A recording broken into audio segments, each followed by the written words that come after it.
Muy buenos días, queridos colegas, queridas compañeras del Seminario Universitario Interdisciplinario sobre Envejecimiento y Vejez. Me honra muchísimo en esta sesión. Estamos, bueno, conmemorando justamente este 8 de marzo, esta fecha emblemática en todo el mundo, en el que junto con la Coordinación para la Igualdad de Género de la UNAM, el Instituto de Investigaciones Sociales y la Secretaría de Desarrollo Institucional de nuestra Universidad Nacional Autónoma de México, pues hacemos una reflexión profunda sobre este día y sobre todo sobre la violencia hacia las mujeres.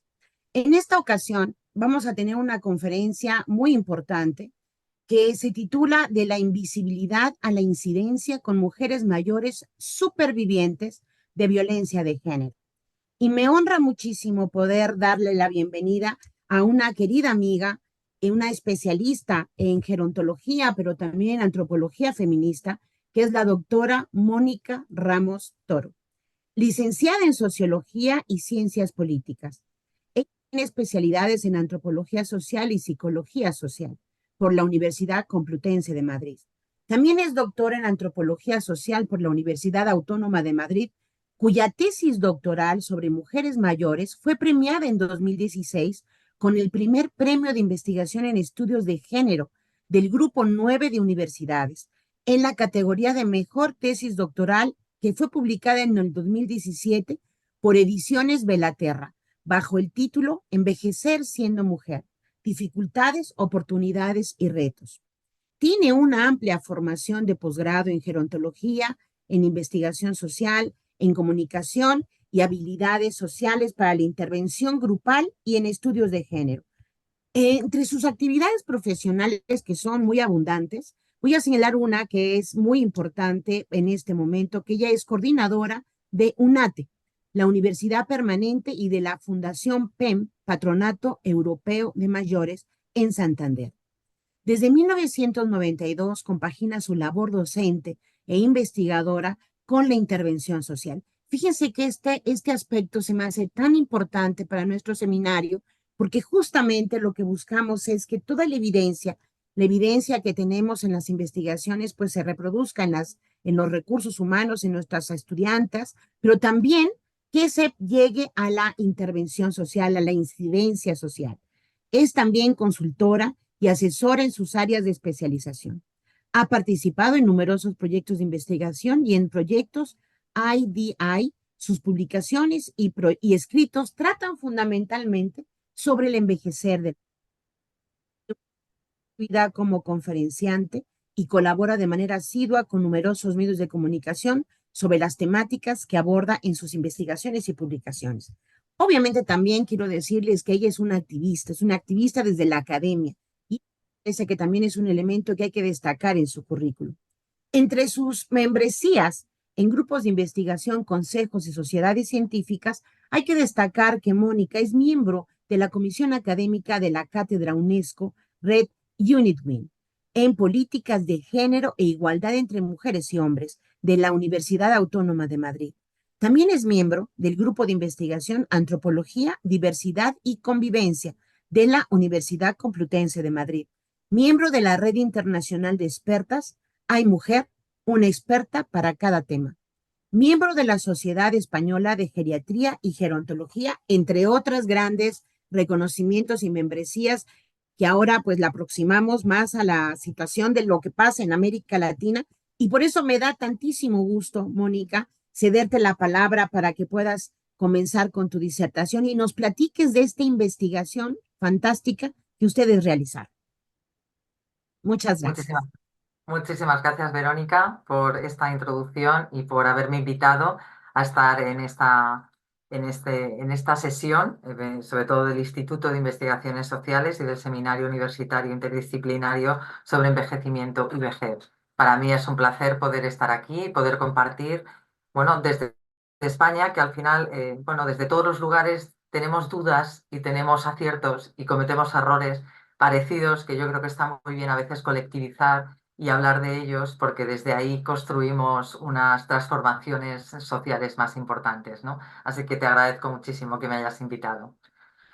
Bueno, tenemos una hora, yo voy a intentar, sé que voy a ir un poco rápido, pero al final siempre tienes tanta información que compartir que, bueno, yo quiero trasladar hoy toda una serie bueno, de reflexiones que he conseguido a través de investigaciones, fundamentalmente revisando mucha documentación relacionada con violencia de género en general y luego la que está focalizada hacia mujeres mayores, pero veremos que falta mucha investigación, esa es una de las cosas más patentes cuando revisas la bibliografía, pero también voy a hablar de de cuando trabajamos directamente con mujeres supervivientes, mujeres mayores supervivientes de violencia, ¿no?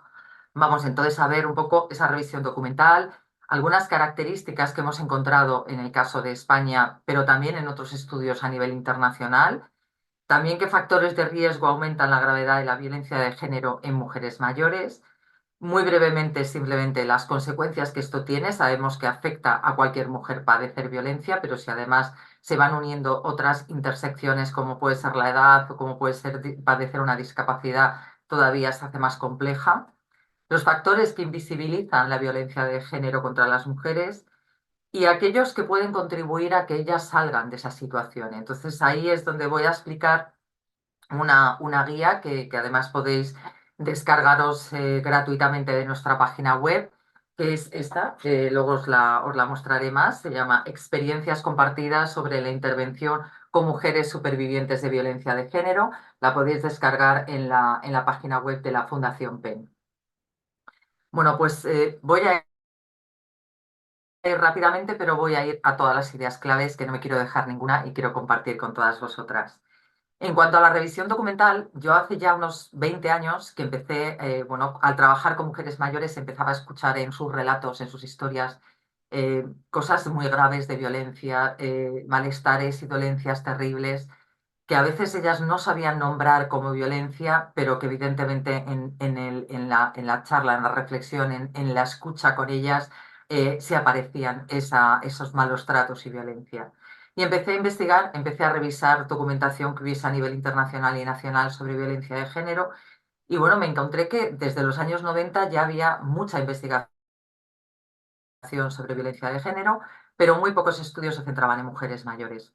Especialmente sobre las que menos había y sigue sin haber, es sobre las mujeres que superan los 80 años. Son las más invisibles y de las que menos sabemos.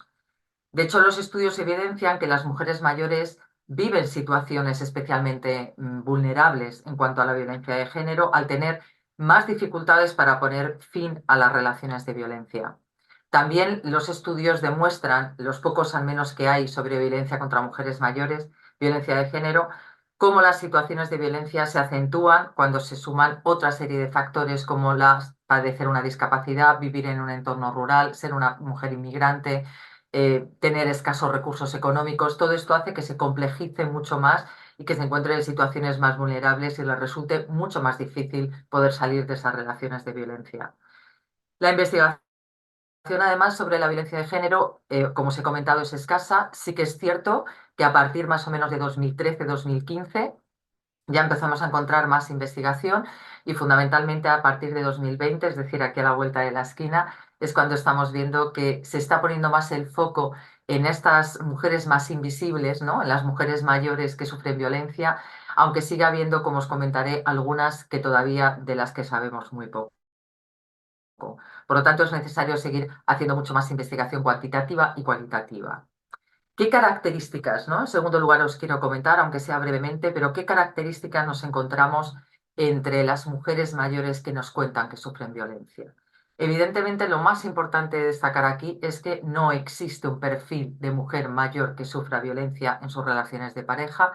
No existe, pero sí que existen una serie de características, a lo mejor de dimensión generacional, que hay que entender en qué momentos ellas se socializaron, bajo qué valores, bajo qué principios, qué es lo que ha hecho que en gran medida para ellas sea tan difícil detectar las situaciones de violencia en las que viven. Por lo tanto, insistiendo en que no existe un perfil, que hay una enorme heterogeneidad y que por lo tanto tenemos que atender a cada mujer y escuchar el relato de cada mujer como si fuera único, sí que es cierto que nos encontramos algunas dimensiones generacionales que comparten.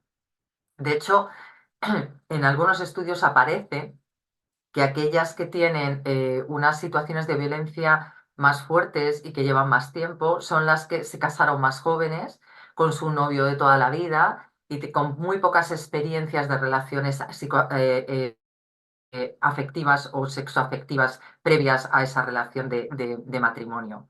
También se casaron bajo una idea absolutamente exaltada del amor romántico. Ahora ya llevamos décadas cuestionándolo, pero hay que entender que una mujer que sea muy mayor se socializó con unas películas de cine que hablaban permanentemente del amor romántico, de que ellas tenían que esperar a ser conquistadas por un hombre, se tenían que mantener bellas y dóciles y sumisas para ser admiradas y queridas. Bueno, todo eso formaba parte de su proceso de socialización. También fueron educadas bajo el principio de la división sexual del trabajo. Esto ahora lo tenemos muy cuestionado y aún así, seguimos las mujeres ocupando muchos más puestos de trabajo, o sea, desempeñamos mucho más el trabajo de cuidados, el trabajo reproductivo, por lo tanto, aún sigue estando, pero todavía las mujeres mayores se educaron más bajo ese principio, ¿no? El papel de cuidadoras, de hecho, lo asumen de tal manera en sus vidas que incluso lo han visto han cuidado de sus maridos, han cuidado de sus hijos, han cuidado de sus padres y madres, por lo tanto es un rol que les atraviesa a lo largo de todas sus trayectorias vitales, ¿no? Y de hecho está tan arraigado este rol de cuidado que incluso están dispuestas a cuidar al agresor cuando éste se convierte en una persona dependiente. Luego veremos cómo esto es un factor también de riesgo, ¿no? Para poder salir de estas situaciones de violencia. Han aprendido además que los hombres han tenido siempre el control, el poder y los privilegios que les concedía el sistema patriarcal, y debido a este código cultural de subordinación, es cierto que oponen menos resistencia a la identidad hegemónica masculina, lo que favorece que las agresiones sean más verbales y menos conductas físicas. De hecho, son en menor medida asesinadas que mujeres de otras edades, pero no debemos obviar que también lo son. Es decir, que aunque son menos asesinadas y puede que sufran en menor medida agresiones físicas, cuando después hacemos estudios con mujeres mayores que han sufrido violencia, aparecen los malos tratos físicos de una manera clara. Por lo tanto, vamos a ver también por qué en gran medida creemos que no lo sufren y es también por cómo se hacen las encuestas y por cómo se hacen las investigaciones, ¿no? También influye, evidentemente, el que sufran en mayor medida, a lo mejor, abusos psicológicos o económicos, el que puedan justificar o normalizar la violencia que sufren, en especial, sobre todo la violencia psicológica y la violencia sexual. Muchas se casaron bajo un código civil que decía que los hombres, lo que es el débito conyugal, había que cumplir en la cama si los hombres querían que tú tuvieras relaciones. Por lo tanto, para ellas el mantener relaciones sexuales sin deseo y sin querer no lo ven como una violencia, hasta que eso no lo relaboran y lo van nombrando de otra manera, ¿no? Las creencias religiosas las han mantenido en relaciones de malos tratos. En España se ve muy fácilmente en los estudios cómo las ideas, las creencias religiosas no afectan a las chicas jóvenes para estar en relaciones de violencia, pero para las mujeres mayores sí que ha sido una variable importante para que ellas siguieran estando ahí, ¿no? Sobre todo también la dependencia económica, ¿no? Tienen una elevadísima dependencia económica de los agresores. Muchas no pudieron trabajar fuera de casa porque sus maridos se lo impidieron y las que sí que trabajaron fuera de casa lo hicieron en un sistema precarizado, sin cotizar a la seguridad social, es decir, con trabajos con pocos recursos, por lo tanto, nunca han dispuesto de grandes cantidades económicas para ellas y lo poco que además ganaban era para meterlo en los recursos y las necesidades de la familia. Tienen además trayectorias vitales marcadas por la violencia machista continuada, muy sostenida en el tiempo, durante muchas décadas.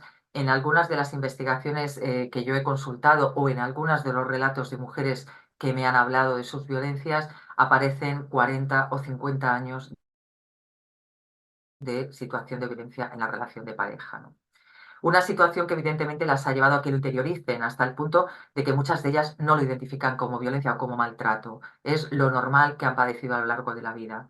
También esto les ha generado sentimientos de vergüenza, el miedo a sentirse juzgadas, la culpa por pensar que ellas son las responsables del buen nombre de su familia y por lo tanto se han callado en gran medida porque consideraban que es lo que tenían que hacer.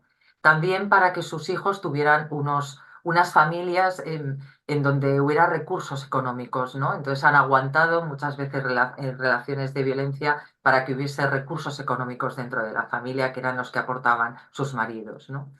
Estos sentimientos, como os decía, están muy ligados a la idea de que ellas tienen el honor o el buen nombre de la familia. Por lo tanto, romper con la familia, salirse de una relación de violencia, era como para ellas decir no soy una buena esposa o no soy una buena madre. Por tanto, en muchas ocasiones han aguantado y cuando te cuentan que intentaron salir de esas relaciones siendo más jóvenes, no ahora, sino siendo más jóvenes, también fueron juzgadas y fueron puestas en tela de juicio sus relaciones y por lo tanto pararon la situación a lo mejor de querer salir de esas relaciones.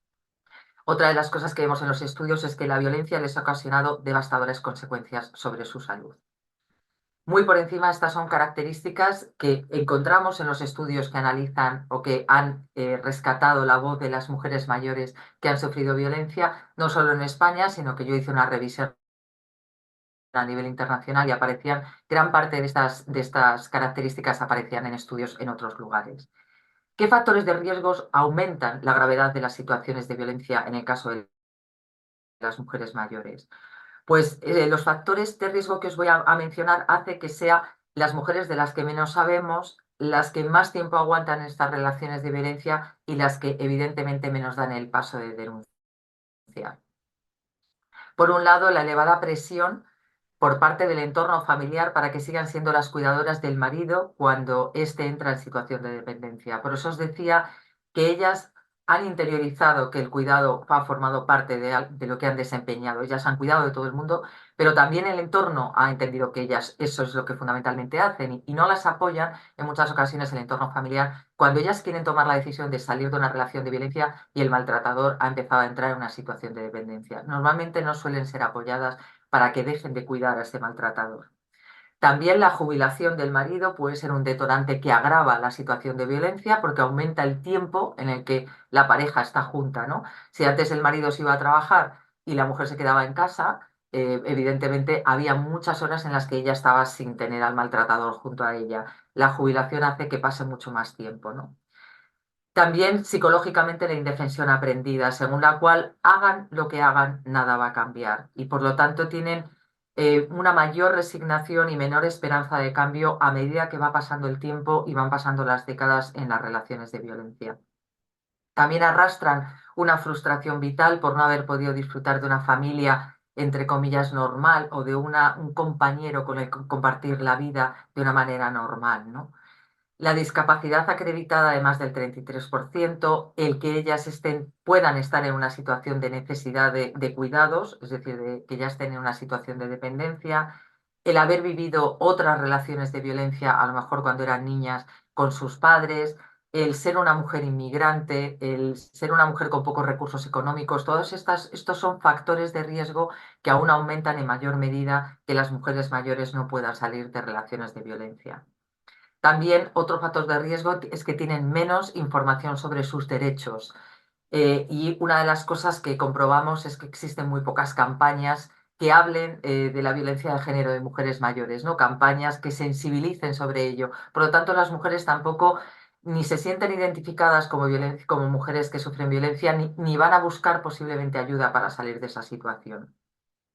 Y otro factor de riesgo es que tienen un mayor riesgo de aislamiento y menos apoyo familiar para salir de una situación de violencia. Una de las cosas que encontramos, por ejemplo, en estudios es que cuando mujeres jóvenes hablan con sus familias y comentan que sufren una relación de maltrato en la relación de pareja, inmediatamente siempre hay alguien que las anima a salir de esa situación. Sin embargo, cuando esto sucede en el caso de una mujer mayor, es una proporción muchísimo más baja el apoyo que reciben por parte de la familia para salir de esa relación de violencia.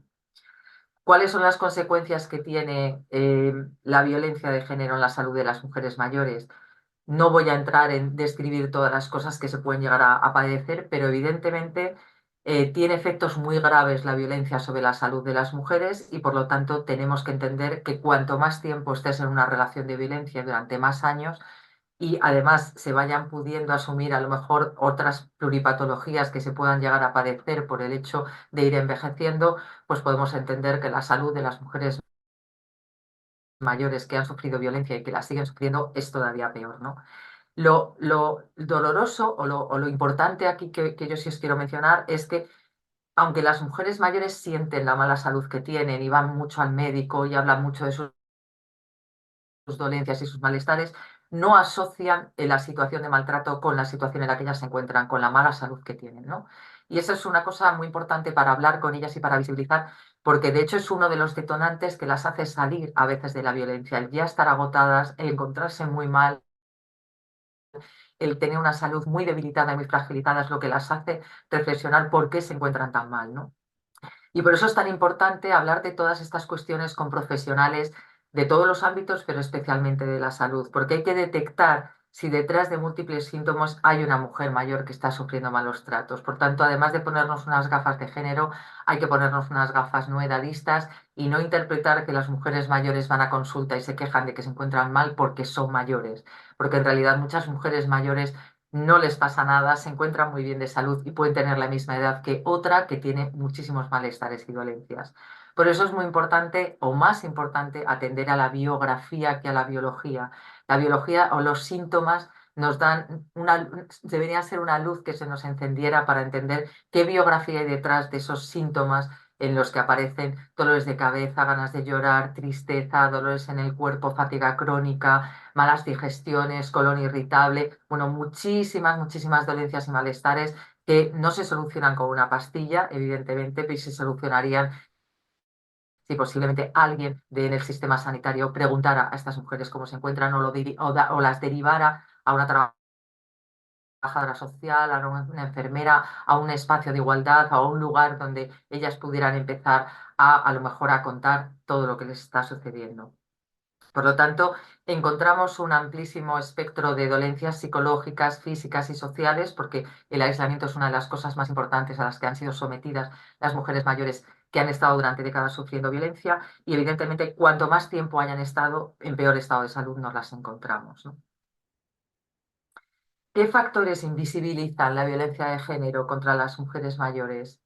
Evidentemente hay muchos. Yo os voy a trasladar aquí quizás los más importantes, ¿no? La violencia de género contra las mujeres mayores está todavía muy invisibilizada por diferentes circunstancias y esto hace que entendamos la desprotección en la que todavía se encuentran, ¿no?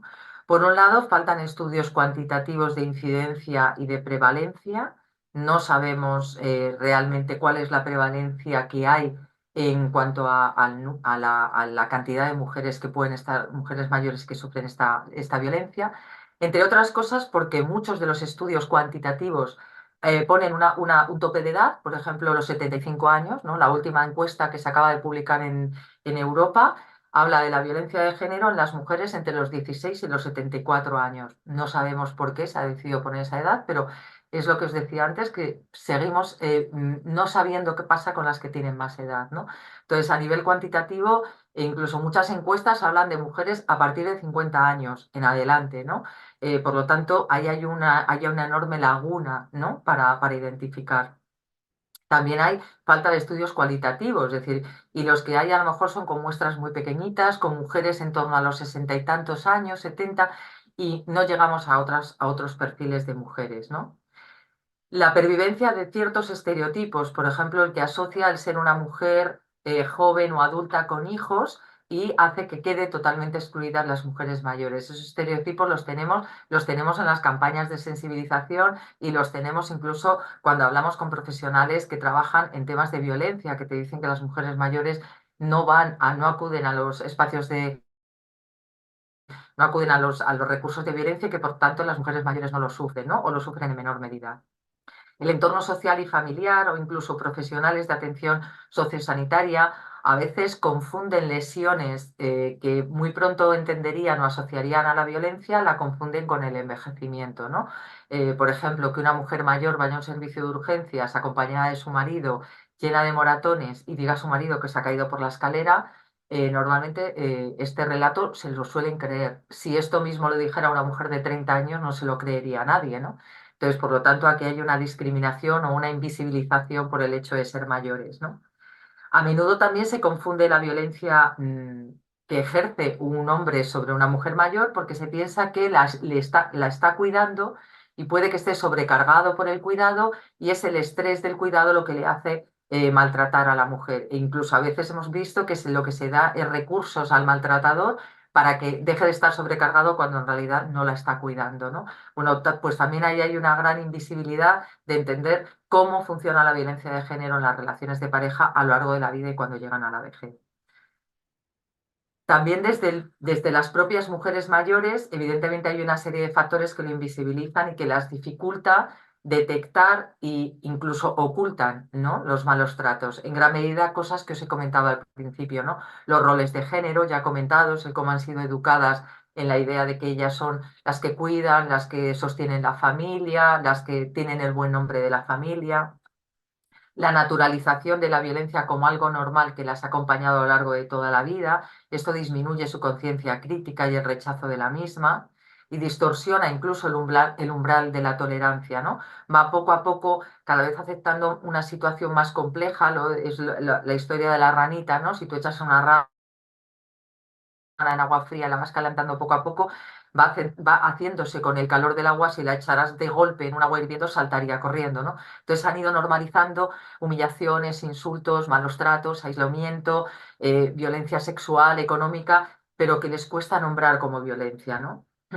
También tienden a ocultarla ante los demás, primero a veces por miedo ante el agresor, para que pueda ir increciendo, aumentando la violencia, también por el sentimiento de culpa y vergüenza del que os hablaba antes, por la idea que ellas tienen a veces de la concepción del matrimonio como algo para toda la vida y por lo aisladas que se han quedado.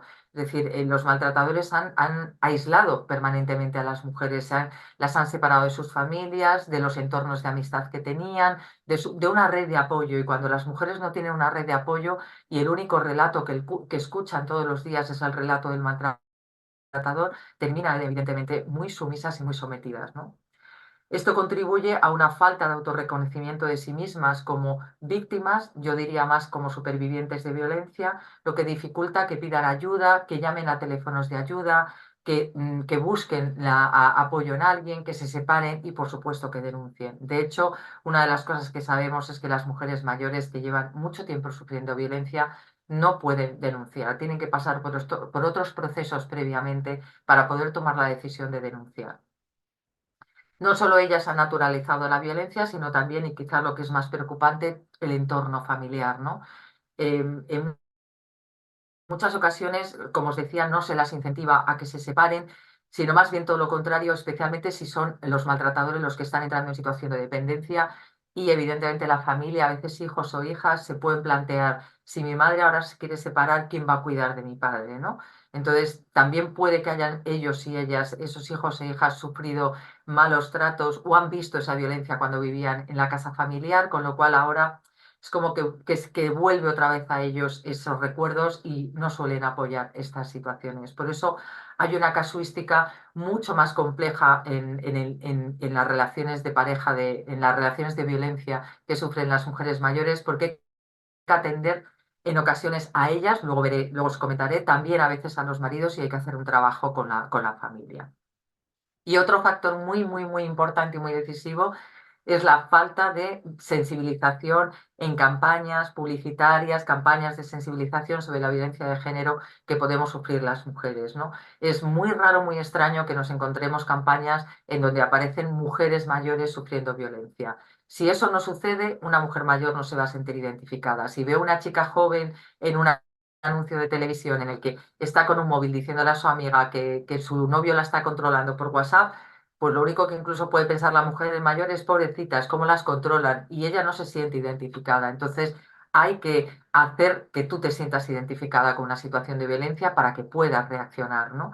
Por lo tanto, hay que hacer muchas más campañas, primero, para que las propias administraciones públicas se conciencien de que esto es un problema que hay que resolver, porque todas las mujeres tenemos el derecho a vivir con libertad y sin violencia a cualquier edad, para que ellas se sientan identificadas y encuentren y detecten que lo que les pasa no es normal, no lo deberían normalizar y tienen derecho a reclamar libertad, autonomía y a poder vivir tranquilas, y a la opinión pública, es decir, estaría muy bien que las familias, que toda la sociedad en su conjunto entendiéramos que la violencia de género la sufren las mujeres mayores, porque de hecho la sufren en mayor medida que el resto de las mujeres.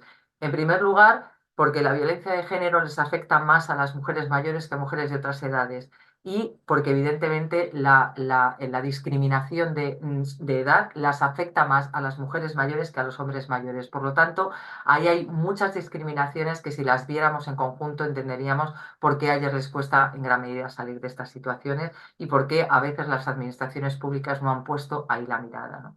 En España se hicieron una serie de campañas, pocas, pero se hicieron una en 2014 que hablaba de que no es tarde para dormir tranquila, otra en 2020, esta fue en Córdoba, la ciudad de Córdoba, y con una asociación de mujeres de allí.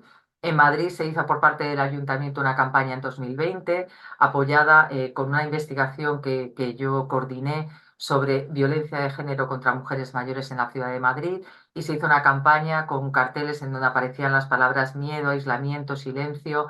Lo llevan padeciendo durante mucho tiempo, implícate, ayúdalas a salir de estas relaciones de violencia. También en País Vasco se hizo una campaña muy potente por parte de Emakunde, que es el Instituto de la Mujer del País Vasco, que se titulaba Si escuchas, la verás, ¿no? Y eran relatos reales de mujeres mayores que habían sufrido violencia y, bueno, aparecía sin que se las viera a ellas, pero sí aparecían los relatos. También la Fundación Luz Casanova, de la que os hablaré ahora después del estudio que, bueno, la guía esta de experiencias compartidas, también hizo una campaña muy potente dirigida a la población en general y poniendo imágenes como tu madre y tu padre son mayores y él no la trata bien, ¿no? Para que te sientas identificado diciendo, bueno, no son las demás mujeres mayores, sino puede ser mi madre, puede ser mi abuela y mi padre no la trata bien y no por un problema de carácter, sino porque está ejerciendo violencia contra ella, ¿no? También se hizo otra campaña, por ejemplo, que decía la violencia de género no tiene edad y se hizo en la ciudad en Burgos. Bueno, ¿qué factores contribuyen a que las mujeres puedan salir de estas relaciones de violencia?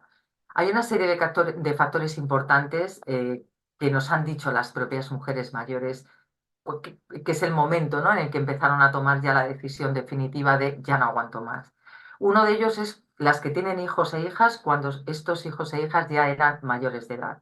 Cuando no solo mayores de edad, sino que ya se habían independizado, ya tenían sus trabajos, ya tenían sus vidas, y es como que ellas sentían que ya habían cumplido la misión que tenían en sus vidas, ¿no? Sacar adelante a sus hijos y que ahora ya ellas se podían poner a las primeras y a pensar en si podían vivir mejor, ¿no? La cuestión de la salud, ¿no? El sentirse agotadas, el ya no poder más, el estar, sentirse muy mal, haber escuchado de repente a una mujer hablar de algo que de repente a ellas les recuerda a lo que ellas están viviendo, pero no nombran como malos tratos, el haber ido a una conferencia, haber visto una película, haber escuchado una canción, o sea, algunos detonantes las han hecho como decir, algo de lo que yo estoy escuchando o viendo me está pasando a mí y si esos son malos tratos, yo los estoy sufriendo, ¿no? El apoyo y el acompañamiento de profesionales sanitarios aparece como algo muy importante, es decir, que esos síntomas de los que yo he hablado antes, de repente en consulta se empiecen a ver como síntomas de malos tratos y se empieza a trabajar la posibilidad de la salida de esos malos tratos a través de apoyo. Y por supuestísimo, los servicios de proximidad, lo que aquí en España llamamos centros de mayores, espacios de igualdad. En esos lugares ahí acuden muchísimas mujeres, la mayoría precisamente son mujeres, ¿no? Cuando ahí empiezas a hablar de violencia, cuando empiezas a hablar del sistema patriarcal, de por qué la desigualdad nos atraviesa a las mujeres a todos los niveles, ¿no? Lo que es el sistema sexo-género, cuando empiezan a escuchar todas estas cosas, empiezan a darse cuenta de que pueden encontrar recursos y apoyos para salir de la violencia. Por eso os voy a plantear por qué hicimos este texto. Este texto lo planteó la Fundación Luz Casanova porque tenía un proyecto que se llamaba Hazme visible, hazte visible. Ellas crearon todo este proyecto para trabajar con mujeres mayores supervivientes de violencia. Ya venían trabajando con personas mayores y mayoritariamente con mujeres, y empezaron a escuchar relatos, historias, dolencias, malestares que cuadraban con la violencia de género, ¿no? Y entonces decidieron, bueno, crear este proyecto muy potente de grupos de apoyo con mujeres mayores.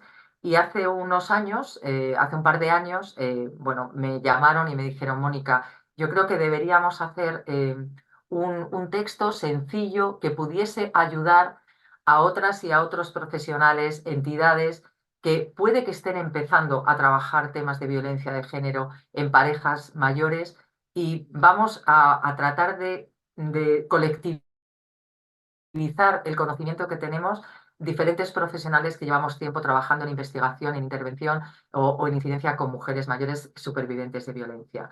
Así que me convocaron a reunir a un grupo de 7 profesionales que desde diferentes áreas bueno, querían volcar sus experiencias, ser honestas y honestos contando lo que habían hecho bien y lo que habían hecho mal para poder trasladar estas experiencias en este breve texto, que son 40 páginas, se lee muy rápido y es un trabajo que lo que hemos hecho, lo que hice fue un grupo de reflexión con ellas, bueno, ellas y ellos, porque había chicos y chicas en este grupo de profesionales, y después, bueno, lo volcamos en este breve texto con muchos verbatim, es decir, con las propias experiencias que habían compartido.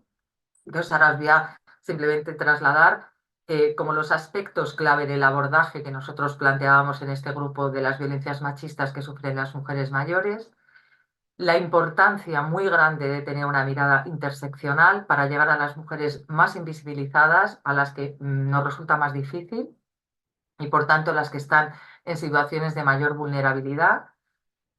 También la posibilidad o la necesidad aparecía constantemente en la reflexión del grupo, de articularnos con otras entidades, con otros profesionales. No estamos aislados, ¿no? Y ni aisladas trabajando con mujeres mayores. Se puede y se debe coordinar todos los servicios de servicios sociales, salud, centros de mayores, trabajadoras sociales del territorio, asociaciones de mujeres.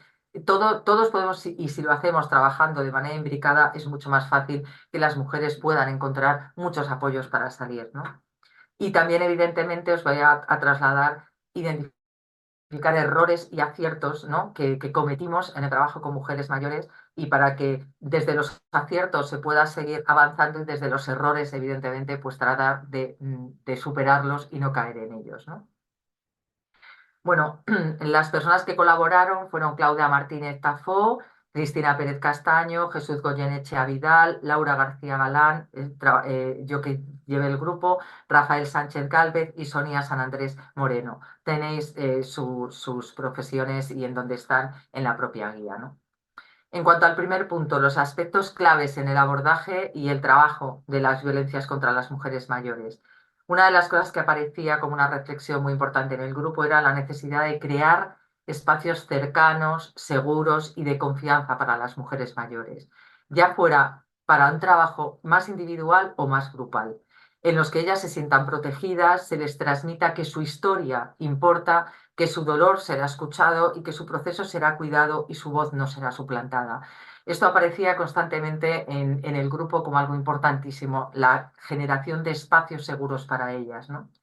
También crearlos mediante la construcción de un vínculo horizontal que rompa la relación a lo mejor tan protocolarizada de profesional mujer mayor a la hora de abordar los malos tratos y la violencia en sus vejeces. Es decir, ser mucho más horizontales para que ellas entiendan que su voz es importante, sus relatos son importantes y que nosotras no somos las que las vamos a salvar ni las que les vamos a decir lo que tienen que hacer, sino hacer un proceso de escucha, de acompañamiento, porque son ellas las que tienen la capacidad y las fortalezas para salir de ahí, ¿no? Poner, por lo tanto, en segundo lugar, os voy a dar como 4 claves fundamentales, ¿no? de este abordaje.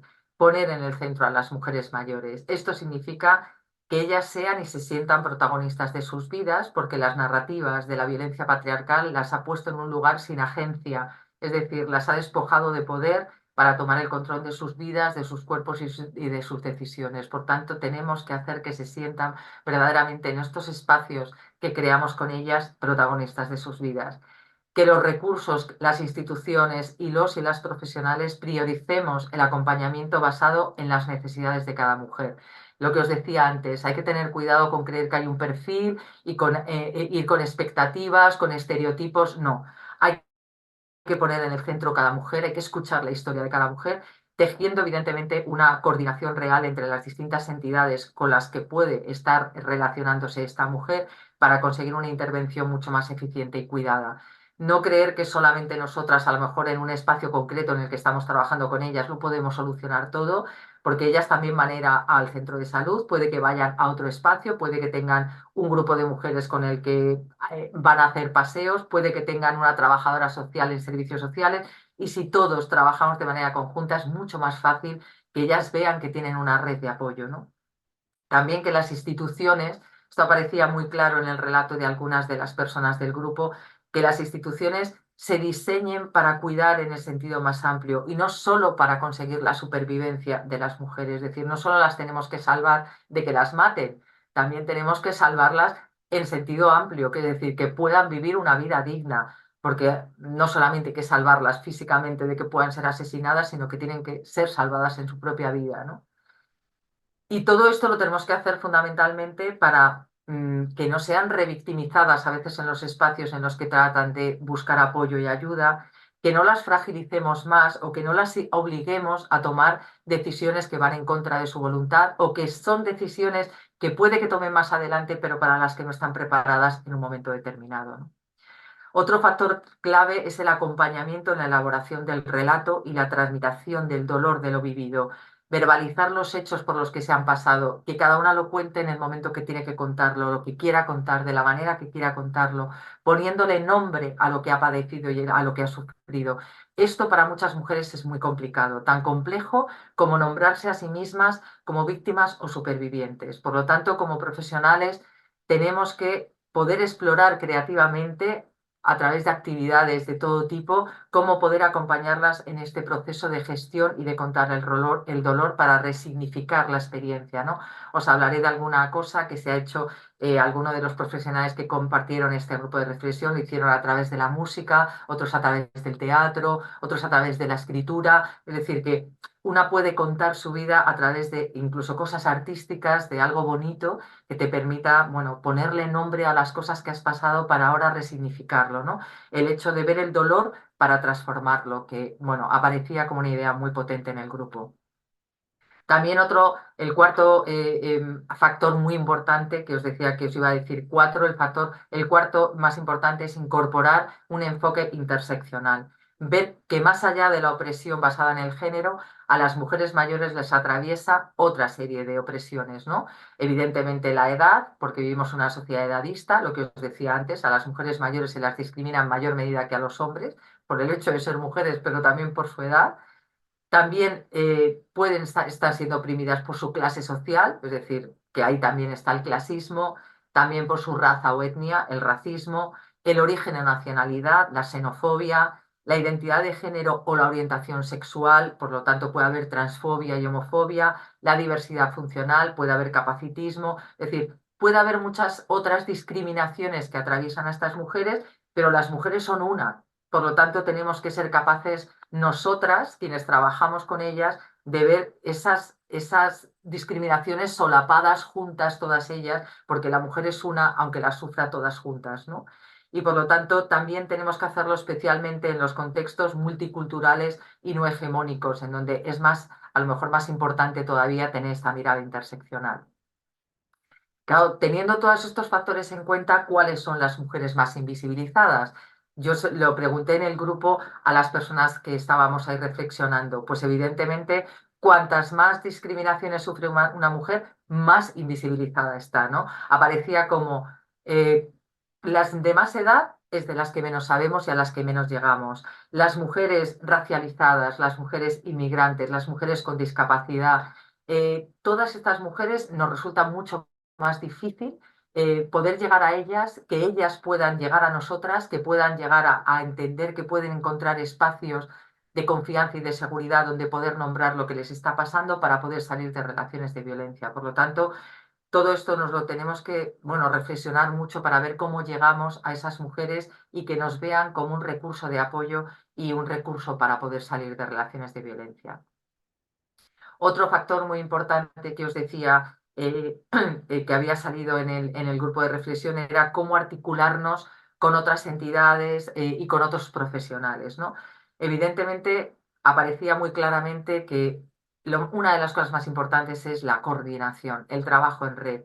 No podemos, sobre todo había dos personas en el grupo que decía no podemos estar siempre contando con la voluntariedad de ciertas profesionales, que te encuentras a una médica magnífica, a una trabajadora social excepcional en no sé qué distrito, pero al final son como las personas que voluntariamente se implican. No, las propias instituciones deberían responder de una manera mucho más coordinada y mucho más en red, porque de hecho las personas que estábamos en el grupo decían, cuando nosotros nos hemos combinado muy bien y coordinado muy bien con diferentes entidades, por ejemplo, con servicios sociales, con centros de mayores, con los centros de educación de personas adultas, los centros de salud de atención primaria, las residencias de mayores, los centros de día, las profesionales de ayuda a domicilio, la red de violencia, las asociaciones de personas con discapacidad, cuando nos relacionamos con todas ellas y lo hacemos bien, resulta muchísimo más fácil el trabajo, mucho más rápido el trabajo de acompañamiento a las mujeres cuando están sufriendo violencia, ¿no?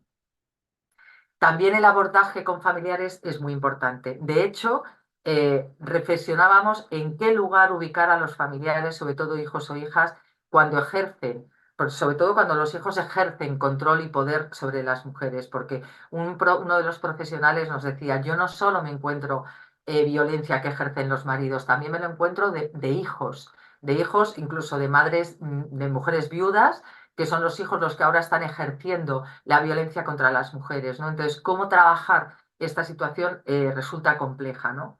A veces nos asalta la duda de cómo actuar incluso si nos encontramos con la persona que está ejerciendo el maltrato sobre la mujer, ¿no? Las profesionales de la Fundación Luz Casanova nos decían, muchas mujeres vienen al grupo que hacemos aquí de bienestar porque los maridos no saben a qué vienen, no saben que están hablando de violencia, piensan que vienen a hablar de salud, de las mujeres, de cosas relacionadas con las mujeres, las acompañan, nosotros les vemos y cuando luego abrazamos el dolor de estas mujeres, abrazamos el relato de estas mujeres, nos resulta muy duro ver a estos hombres, pero sabemos que les tenemos que tener como aliados, porque si nos enfrentamos con ellos, posiblemente no van a volver a acompañar a la mujer al espacio en el que estamos trabajando con ella o incluso la va a aislar todavía más, ¿no?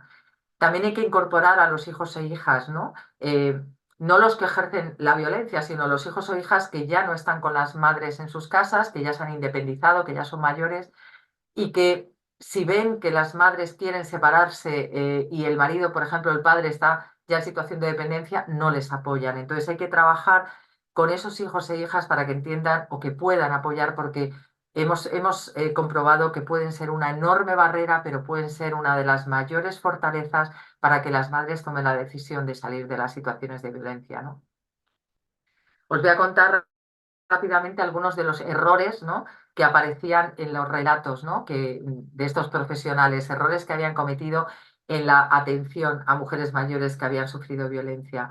Es muy común, ¿no?, que nos encontremos con situaciones que nos generan dudas, es lo que planteaban, incluso que no hay un manual, que no hay una manera única de actuar y que incluso hay pocos referentes, hay pocos textos, hay pocos manuales, hay poco trabajo escrito, ¿no? De ahí que nos atreviéramos a escribir esto, que hay otras cosas ya publicadas, por supuesto, ¿no? Emakunde publicó un texto muy interesante sobre cómo intervenir con mujeres víctimas de violencia o mujeres mayores supervivientes de violencia. Pero nos parecía importante hacer como un ejercicio de autocrítica y de colectivizar los desaciertos, ¿no?, que os voy a compartir ahora porque realmente los cometemos y es importante que no se vuelvan a cometer cuando empezamos a lo mejor de nuevas a trabajar con mujeres mayores que están sufriendo situaciones de violencia, ¿no? Por ejemplo, el abordaje de manera individual, que cada profesional vayamos a lo nuestro y que no buscamos, no lo hagamos de manera coordinada, pues las consecuencias pueden ser muy negativas. De hecho, puede ocasionar una actuación hecha con toda la buena voluntad personal, pero en la que al final haya, si ha habido muy poca coordinación con otras entidades o con otros profesionales, y además se ha tomado a lo mejor una decisión rápida, puede que ocasionemos un daño mucho mayor del que quisiéramos, ¿no? De hecho, Jesús, uno de los profesionales, contó una anécdota importante, ¿no?, de cómo él al final, era un poco al principio cuando estaba trabajando con mujeres mayores, le forzaron a tomar la decisión de llevar a fiscalía el caso de una mujer mayor con la que ya llevaba trabajando un año y pico y ya tenía un vínculo muy importante con ella. Bueno, esa situación derivó en una situación muy compleja. la mujer perdió la confianza con él, no le volvió a hablar, se quedó totalmente aislada, todavía en una situación peor de violencia de la que estaba, con lo cual él es algo que contaba con un enorme dolor, ¿no? Decir, bueno, cuidado con tomar decisiones rápidas, que tú solo, o que te fuerce alguien a tomarlas sin decir, bueno, paro, voy a hablar con otros profesionales porque es importante cuando está la vida de alguien en nuestras manos, ¿no? También, evidentemente, lo que se provoca, como os decía, es una ruptura del vínculo de confianza, el que esta mujer a lo mejor ya no vuelva a confiar en nadie más para volver a contar la situación por la que está pasando y evidentemente le estamos ocasionando un perjuicio que le podríamos haber evitado, ¿no?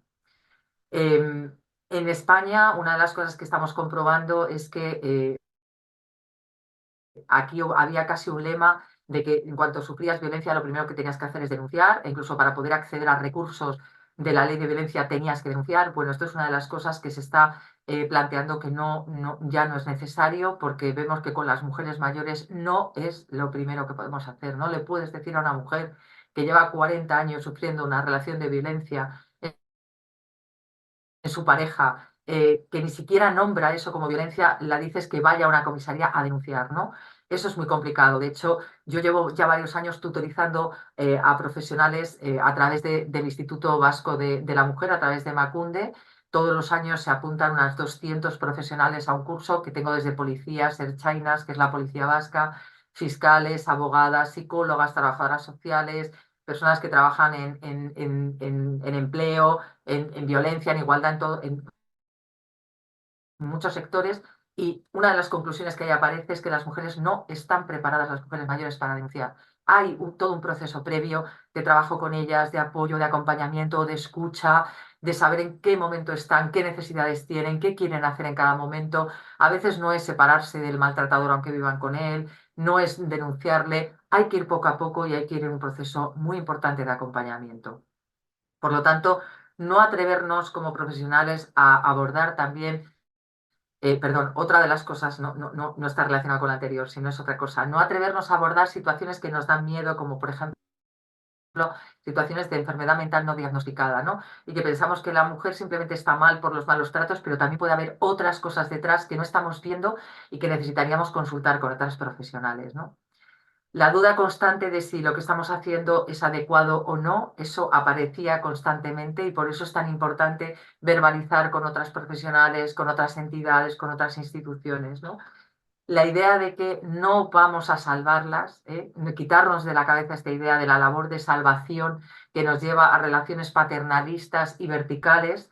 No, las mujeres tienen que la capacidad y la fortaleza y sobre todo hay que darles este mensaje de que realmente tienen enormes capacidades y fortalezas y no hubieran sobrevivido a la situación en la que están, pero evidentemente tienen que ser ellas las que vayan tomando las decisiones acompañadas por nosotras, ¿no? Aspectos muy importantes que son los que bueno, aciertos, más que aspectos, aciertos, que son los que estos profesionales en el grupo de reflexión me comentaban y que yo también he podido ver en mi trabajo de intervención con mujeres mayores supervivientes de violencia. Que nuestro acompañamiento se adapte a sus ritmos, a sus lenguajes, a sus necesidades y a sus deseos. Esto es importantísimo. No hay una fórmula, o mejor dicho, la única fórmula es escuchar, es estar y acompañar.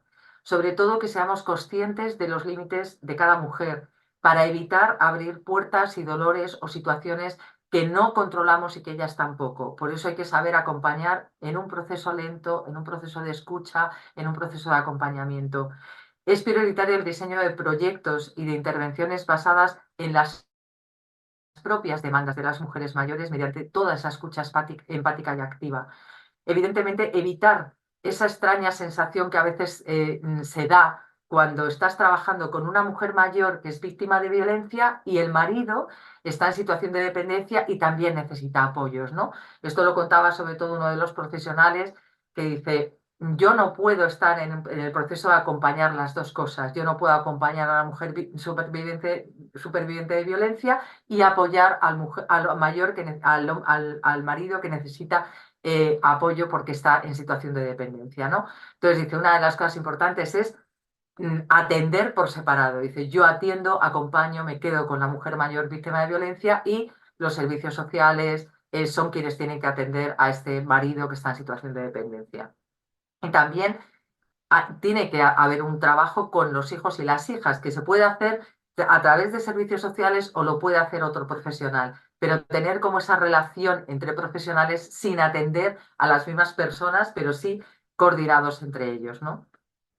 El que también nosotros o las entidades que representamos se conviertan, lo que os decía al principio, en un espacio seguro, en un espacio de confianza y en un espacio de referencia para ellas, que sientan que pueden venir a decir y a contar lo que consideren en el momento que lo consideren y de la manera que consideren.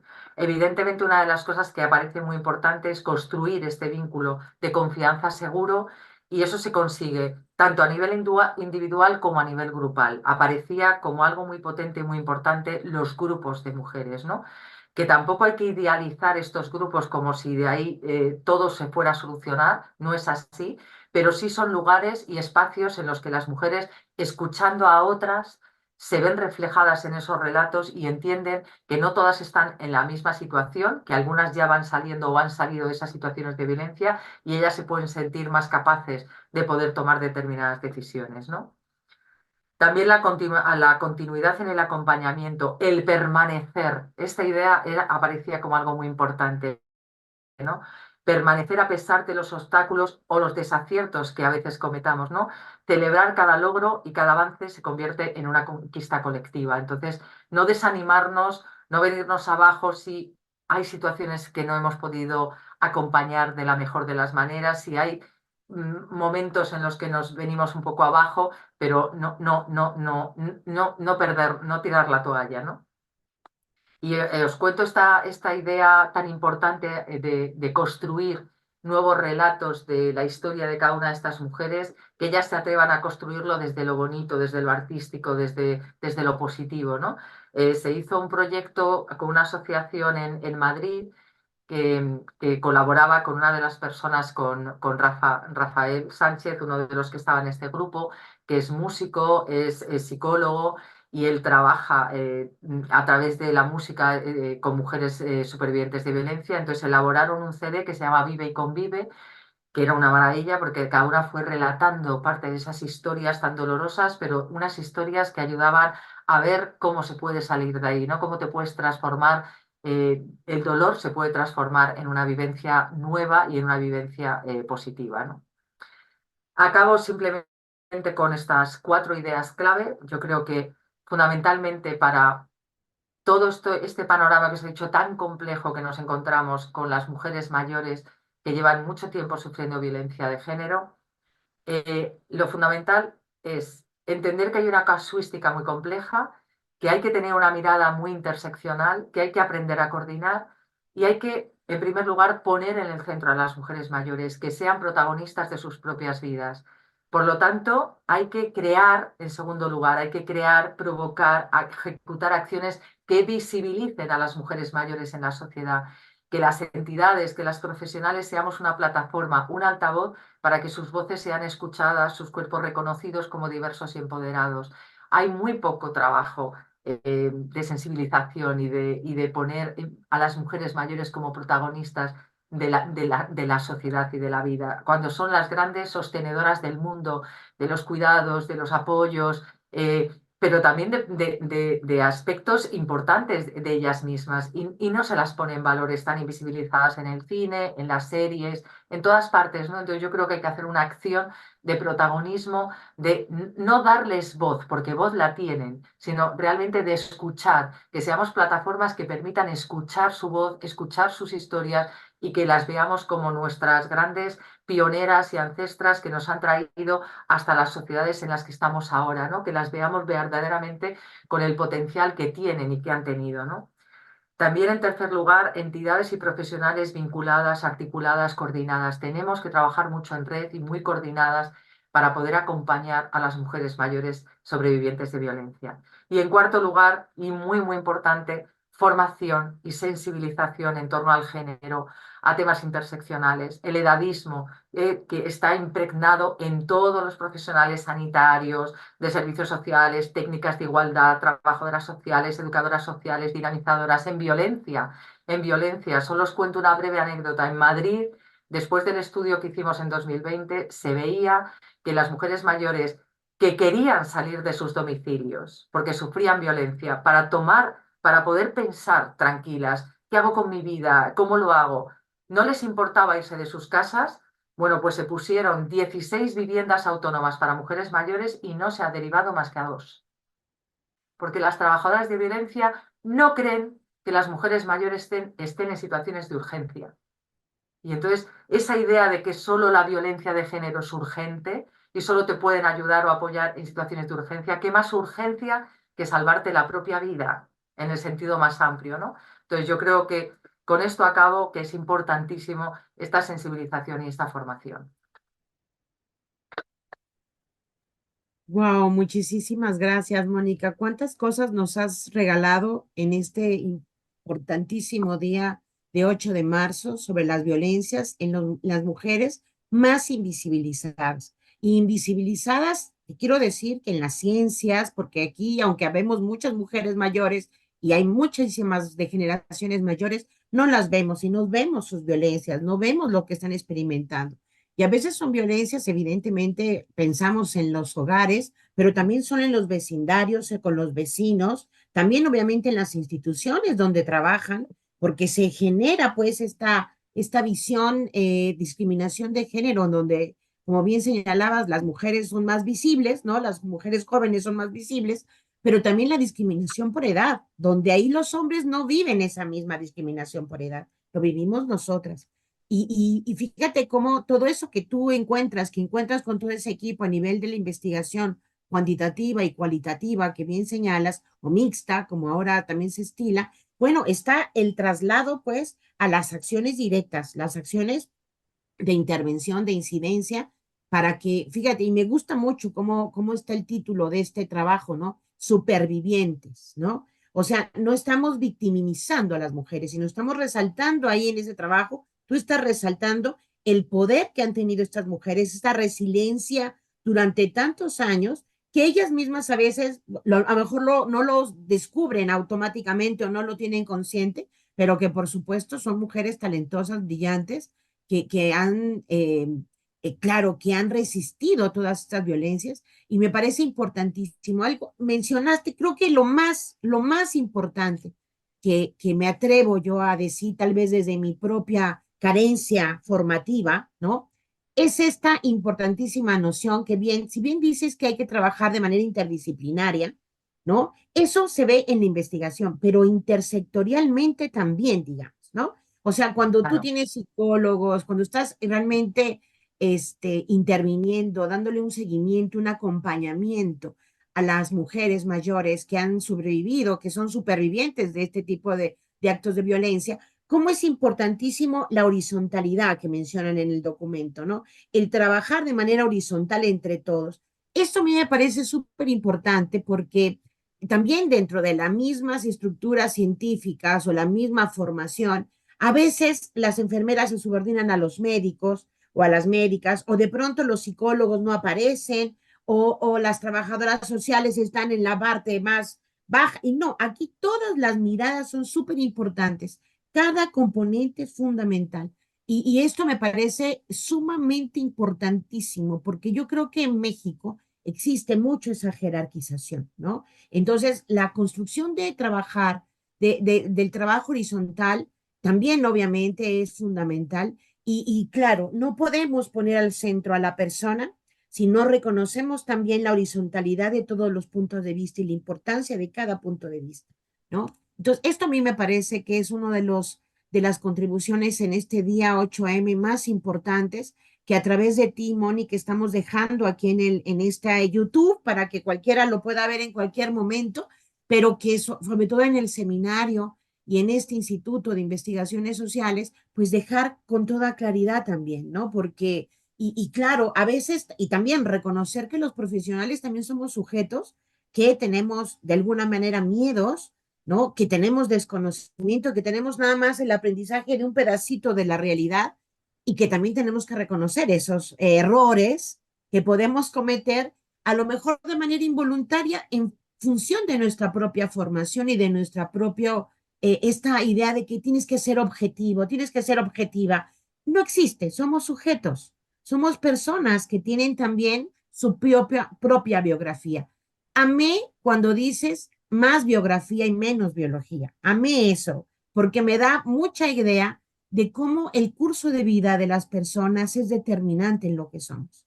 No, no hay, o sea, ese es el cuestionamiento más fuerte hacia el edadismo. No hay una fórmula idéntica en cada persona. Cada persona tiene fórmulas distintas que llevan a resultados completamente diferentes, algunos sometidos a contextos de mucho mayor riesgo que otros, y sin Claro. embargo son supervivientes, ¿no? Amo esas frases y por supuesto nos has dejado un montón de lecciones que quiero decirles a nuestros queridos seguidores y seguidoras que por supuesto tienen que leer el trabajo. Ese trabajo además está en acceso abierto. Yo ya lo imprimí, lo tengo por aquí, ahí donde está acá, lo tengo por Sí. aquí impreso, todo rayoneado también, lo he puesto a leer a todo el mundo ahora, a mí, sobre todo a mi círculo más cercano y por supuesto también lo pasaré al mismo chat de nuestro seminario para que lo pueda leer y reflexionar en este 8M, que esa es la misión fundamental. Y ojalá todos los días podamos reflexionar sobre lo mismo y estar atentas a nuestras propias violencias que hemos experimentado y también a las violencias que otras colegas, amigas, vecinas, gente cercana, ¿no? Mujeres cercanas y mujeres mayores cercanas experimentan. Así que, Mónica, yo te agradezco muchísimo. No, no sé cómo agradecerte más. Te tengo que traer aquí a la universidad en persona, ¿no? Bueno, Pero por lo menos, yo siento el tener que ir tan deprisa porque podría poner no, ejemplos y hay muchísimas cosas, ¿no? Lo que estás diciendo, por ejemplo, también animo a que todas las personas que nos están escuchando puedan entrar en nuestra página web, tanto de UNATE como de Fundación PEN, en el canal de YouTube, porque ahí tenemos unos vídeos que hicimos el año pasado, en el 15 de junio, sobre la conciencia, el Día Internacional sobre la conciencia o la toma de conciencia del abuso y maltrato a las personas mayores, ¿no? Y nosotros pusimos la mirada fundamentalmente sobre las mujeres mayores y sobre esos malos tratos que creemos que no son malos tratos, ¿no? Pero que en el fondo todo lo que no es buen trato es maltrato, de acompañar a tu madre a una consulta del médico y que el médico te esté hablando todo el rato a ti, no a tu madre, te esté diciendo lo que le pasa a tu madre, lo que se tiene que tomar tu madre y además tú aprovechas de vez en cuando a regañarla un poquito también, ¿no? Eso es suplantar como si esa mujer no estuviera ahí, como si no. Entonces, nos escribió mucha gente diciendo, ah, pero esos son malos tratos. Digo, sí, no solamente es que te peguen, es que hay muchos malos tratos de todo tipo. Claro, que alguien no te escuche tu voz, que no considere que eres una persona adulta que puede tomar decisiones sobre tu propia vida y que no pones tu vida y tu salud en tus manos, ¿por qué no vas a ser maltrato? Claro que lo es, ¿no? Entonces yo creo que concienciarnos sobre todo esto es tan importante que no vemos a veces como profesionales y yo creo que en general cuesta mucho poner a las mujeres mayores como protagonistas, como mujeres inteligentes, capaces. No las hemos incluido nunca ni las hemos valorado como seres con conocimientos, ¿no? Entonces yo creo que ya es hora claro, de porque cambiar esa mirada. como bien dices, está imbricado un código cultural machista, pero también un código cultural sexista, homofóbico, ¿no? Que no es interseccional para nada, ¿no? Y que buscamos siempre pensar de manera a lo mejor simple, lineal, cuando la situación pues es mucho más compleja. Y esa complejidad, ese enfoque de lo complejo, de la complejidad, nos permite pues ver situaciones muchísimo más complejas en la realidad que implican sufrimientos en las personas. Entonces, no, yo te agradezco muchísimo, Mónica, y espero que todos aquellos que nos estén escuchando y viéndote el día de hoy, pues esta lección la puedan repetir cuantas veces sea necesario a fin de poder cambiar este código cultural que desgraciadamente todo mundo tenemos y que sin embargo es fácilmente moldeable.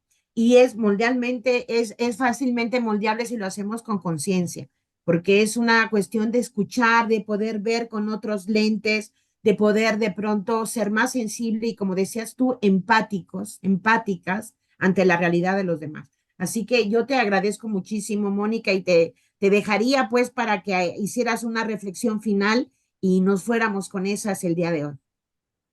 Vale, yo creo que la reflexión final que yo quiero trasladar es conectar, ¿no? El título que hemos puesto. Está muy poco estudiada, se ha puesto muy poco la mirada sobre la violencia que sufren las mujeres mayores, en general en sus relaciones de pareja, pero en cualquier ámbito está muy poco mirada, muy poco analizada y estudiada. Necesitamos más estudios de prevalencia, más estudios cualitativos, pero trasladar después el conocimiento a la realidad, al trabajo directo con estas mujeres, hacer incidencia con ellas, no creernos que como profesionales lo sabemos todo, que las vamos a salvar, que tenemos que tomar las decisiones por ellas, que te tenemos que decir cuál es el camino que tienen que seguir. No, tenemos que sentarnos, escuchar, ser una gran oreja con ellas, empáticas, abrazar empáticamente su vida, su dolor, que cuenten lo que consideren, en el momento que consideren, de la manera que consideren, y no tratar de hacer aquello para lo que no están preparadas, porque a veces causamos más daño y dolor del que realmente están sufriendo. Entonces, cuidado con, desde la profesionalidad, creer que vamos de salvadores, y por eso nos pareció tan importante hacer este texto, ¿no? Contar los desaciertos y los aciertos, porque desde ahí, como se suele decir, uno es sabio no porque deja de cometer errores, sino porque cada vez comete uno distinto, ¿no? Entonces, que al menos no cometamos siempre el mismo. Entonces, escuchar los errores de los demás te ayuda a decir, bueno, si esto se hizo mal, no creamos que lo que tiene que hacer una mujer mayor es esto porque lo digo yo. No, cada una es consciente y capaz, pero no se han sentido como tales, no se han sentido capaces Ujú. ni protagonistas, ni se las ha preguntado nunca. Entonces también hay que entender que ese proceso de acompañamiento es lento, pero que no nos desgastemos, porque también es un trabajo que desgasta mucho, escuchar el dolor desgasta mucho, entonces también aprender a construir desde ese dolor, ¿no? Porque muchas al final terminan sintiéndose bien, mejorando su vida, cambiando muchas cosas, entonces con pequeños bienestares y cambios que pueden tener, nos tenemos que sentir muy reconfortadas, aunque no sea el máximo de lo que quisiéramos que pudieran llegar a hacer. Pero eso es muy potente y muy importante. Hermoso, hermoso, muy importante esos reconocimientos de nuestros propios errores y evidentemente de ese afán de salvación que a veces uno quisiera de pronto en la impronta de la emergencia suplantar la misma voz de las personas, su propia experiencia, ¿no? Y yo quisiera también nada más cerrar con esta otra también contribución que hiciste, que aquí lo veo, lo he visto, lo vi en Chile recientemente, lo he visto con las maravillosas artistas que existen, ¿no? Estas músicas, estas artistas, estas tejedoras, pintoras, que han transformado esos dolores, ¿no? De pronto en grandes y hermosos tejidos o de pronto en música especial, ¿no? En toda una cuestión de musicoterapia. Bueno, aquí las artistas son muy bienvenidas y como somos un seminario interdisciplinario, pues a mí siempre me gusta mandarles un mensaje para ver si de pronto se inspiran en acompañarnos y sobre todo en pensar estas otras realidades que yo creo que dan un mensaje muy potente a la transformación de la sociedad. Así que, Mónica, de verdad, fascinante, muchísimas gracias. Lo leo, te escucho, lo vuelvo a leer y me parece que arroja y arroja y arroja elementos para hacer más investigaciones y hacer más procesos de incidencia social. Muchísimas gracias, Mónica. Muchísimas gracias a ti, Verónica. Adiós. Hasta Muchas luego. gracias. Adiós. Chao. Chao, chao. Bye.